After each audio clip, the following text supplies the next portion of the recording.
Hey guys, welcome to this week's episode of Games Like Zelda. This week we're going to cover another Super Nintendo era game. This one I played not too long after I played A Link to the Past. If I remember right, the way I found it is, I think my friend Harold had rented it or bought it or something, and I saw him play it and I thought, that game looks pretty cool. Looked, you know, an action RPG. It looked kind of like Zelda. So I remember renting it and thought it was pretty awesome. Now I was a little more critical of it because I had already played A Link to the Past at this point, so I knew exactly what I wanted in a Super Nintendo game, and so I wasn't quite as forgiving of it as I was with Lagoon, even though it was infinitely better than Lagoon in my opinion, and it is this game. Long intro. Soul Blazer.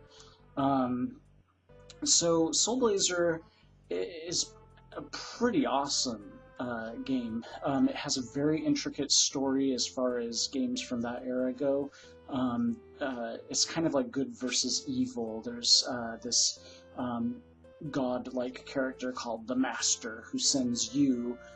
You're kind of like the avatar of an archangel down to the planet because there's been a lot of evil going on. The king of the land sold his soul and all the souls of his subjects to the evil god, the devil basically, Death Toll, for gold.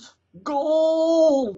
The way the game works is you go to these completely deserted towns and areas, and it's completely barren, and then what you have to do is go to their adjacent dungeons. But usually their dungeons aren't not like in Zelda where you go into a building. Sometimes their dungeons are just the landscape around the area.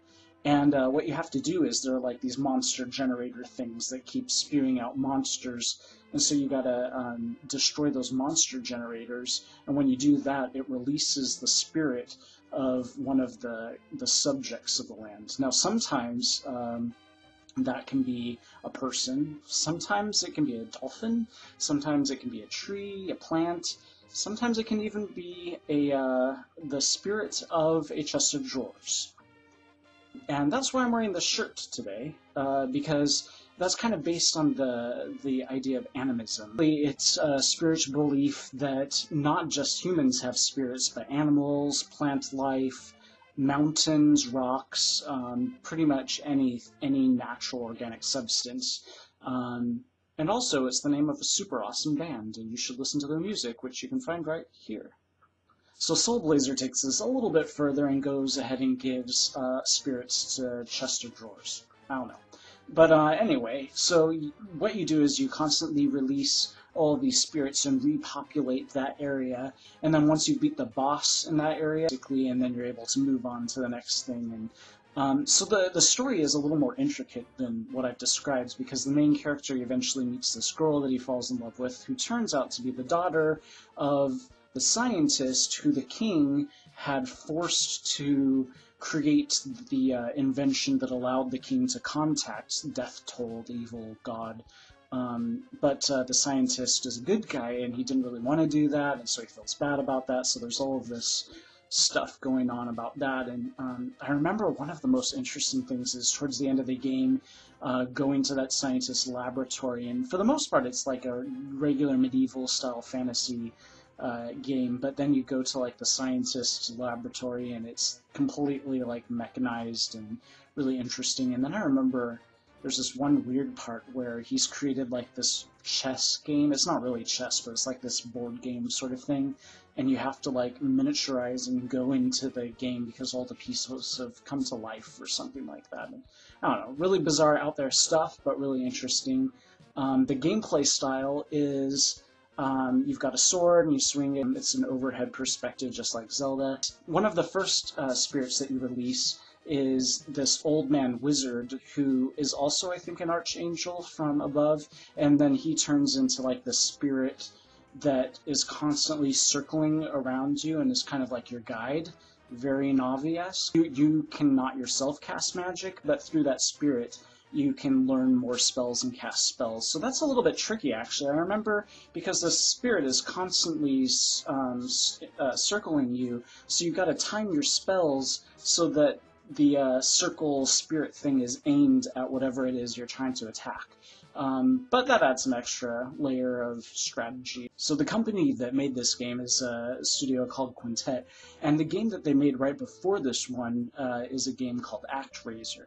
Now, ActRaiser, I maybe should have covered it because I did play it before this one, but it didn't really feel that much like Zelda to me. I mean, it is a side-scrolling action RPG-ish, more action-adventure-ish game, but it didn't really feel so much like Zelda to me that I felt like I needed to cover it for this series. But it does have a very similar plot to this in its basic form, which is that there's some sort of god and you're an archangel sent down as an avatar to help. But right after this game, they released another game called Illusion of Gaia, whose logo is very similar to the Zelda logo from A Link to the Past, and then all future Zelda games thereafter. That game is also like an action RPG, overhead perspective style game, and it also has some similarities to Soul Blazer.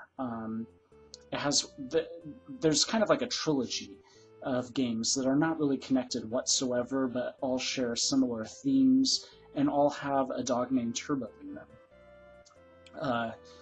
But they're not really linked whatsoever. Soul Blazer is a pretty fun game. The story is really interesting, a lot of interesting characters, very unique concept. So if you're looking for an old school Super Nintendo style RPG action game to play, give a Soul Blazer a shot. That's been this week in games like Zelda. Next week, I'll just say that that game was not easy.